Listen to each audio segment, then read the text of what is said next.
I grew my agency to $2 million, whoop-de-woo. In this video, I'm going to share with you something that's going to rock your world.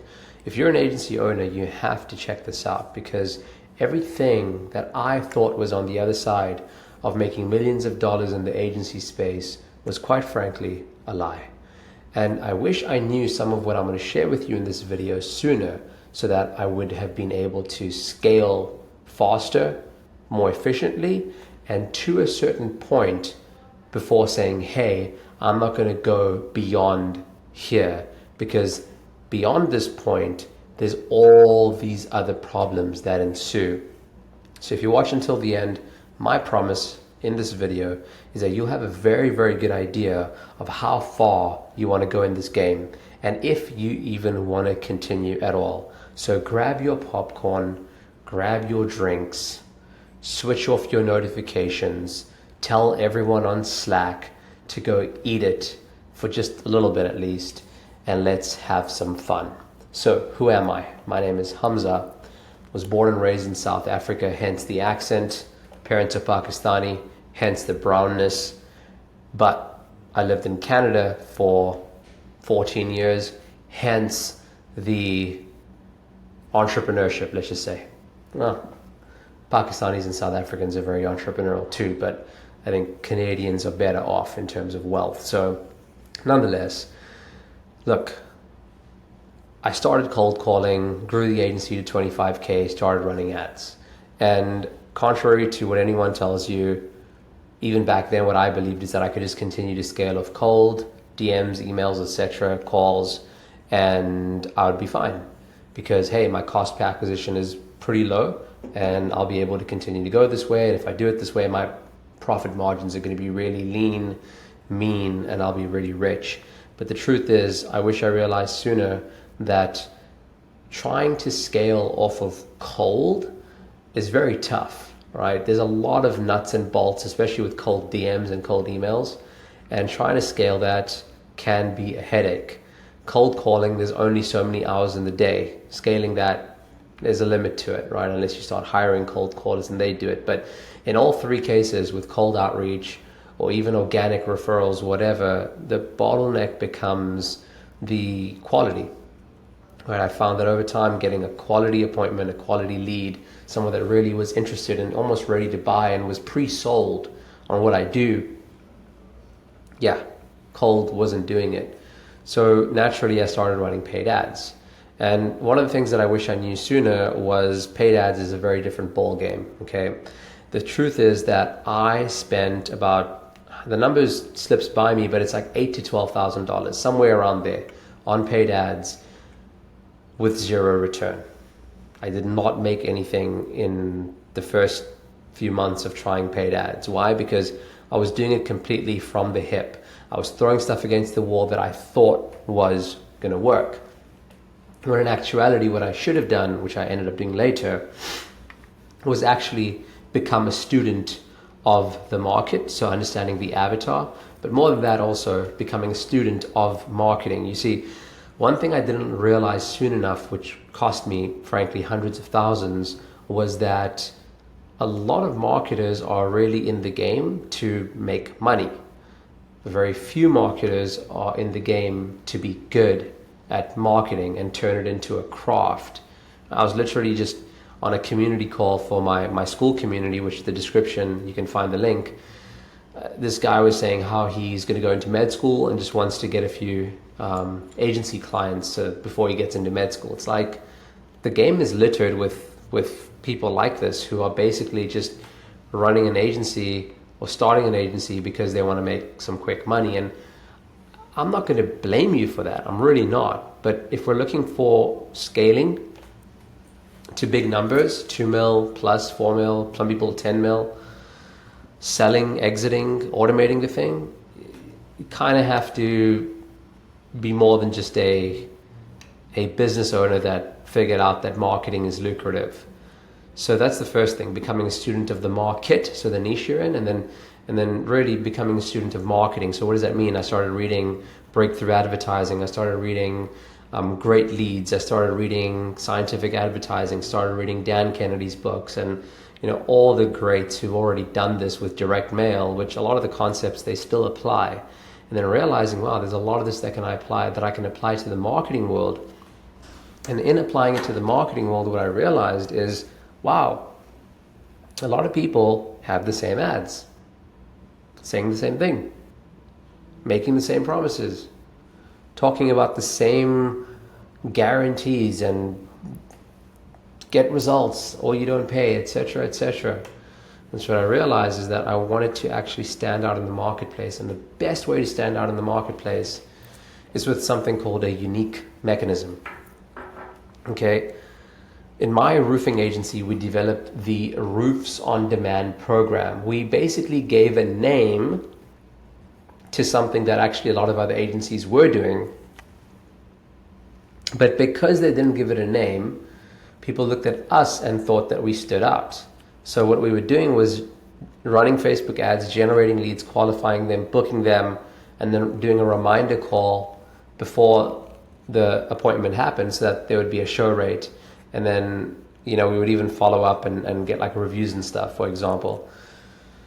A few people were doing that then, a lot are doing it now.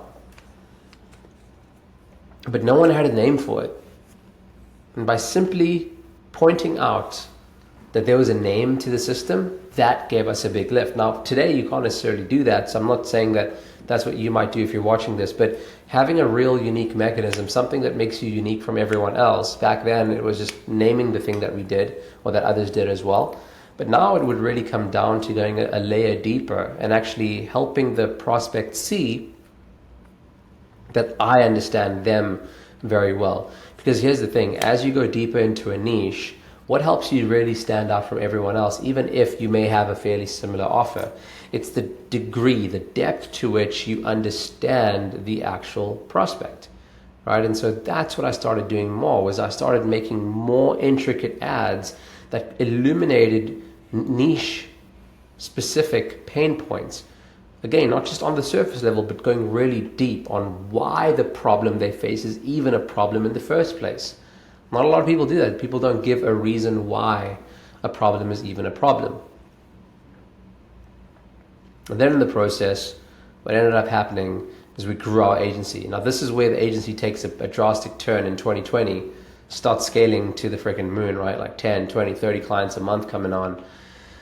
And we get greedy, right? So me and my business partners, we realize, holy, we're like crushing it in this niche. Acquiring clients is a piece of cake. And even though delivery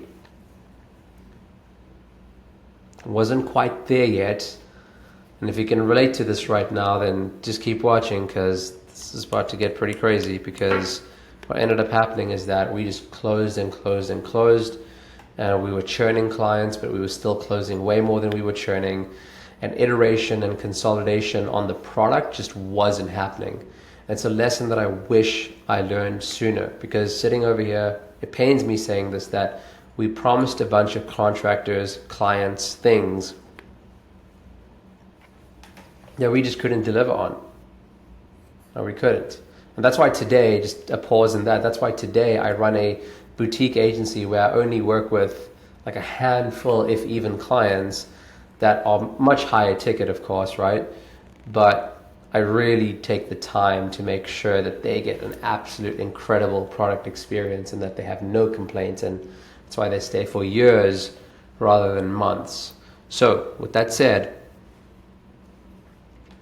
scaled like crazy, didn't fix the product was breaking, kept trying to throw money at the problem by hiring software developers actually to try and develop some sort of a software solution, whereas no one ever said they wanted that. None of the clients said they wanted it.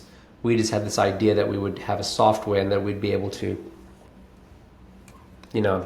exit one day for like tens of millions.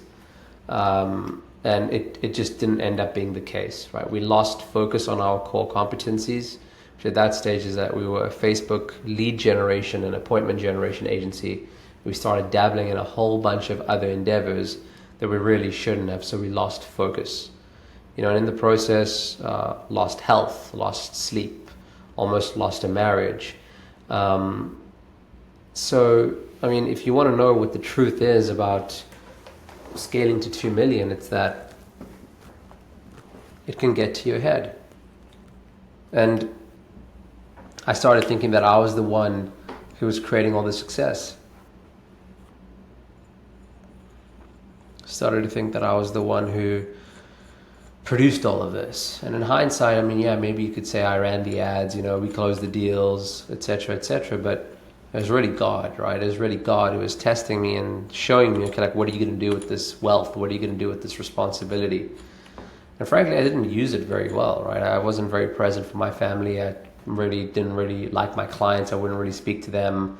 I judged my team silently, resented my partners silently, wished they did more, had hidden expectations of them. I mean, I'm glad for the experience.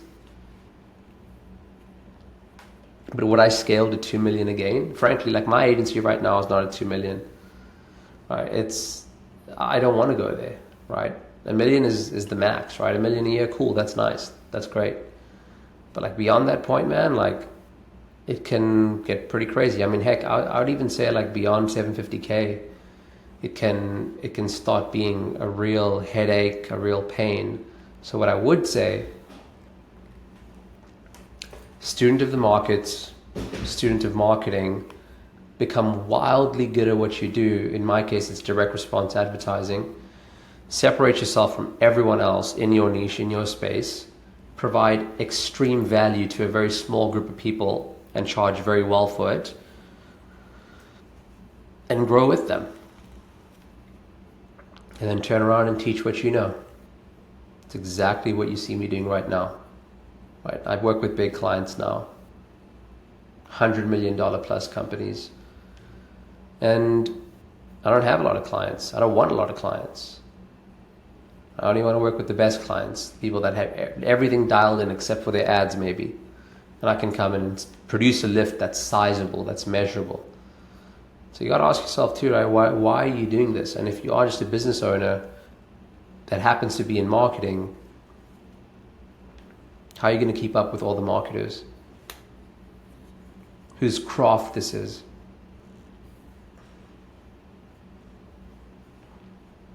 So the truth about all of this, in conclusion, for me, has just been that it's been a learning opportunity to see who I really am and see how greedy I can be.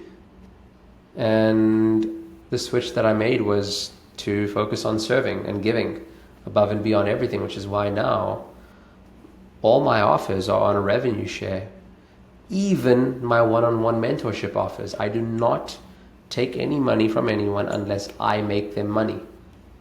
And so if you want to talk about one-on-one mentorship for your client acquisition, where I will literally come in, install what I use to grow to 2 million in your business, get you clients, and only then take some money for what I do, then go ahead and check out our community in school, or you can reach out to me directly on Instagram. Either way, thank you for watching. I hope this was helpful. Peace.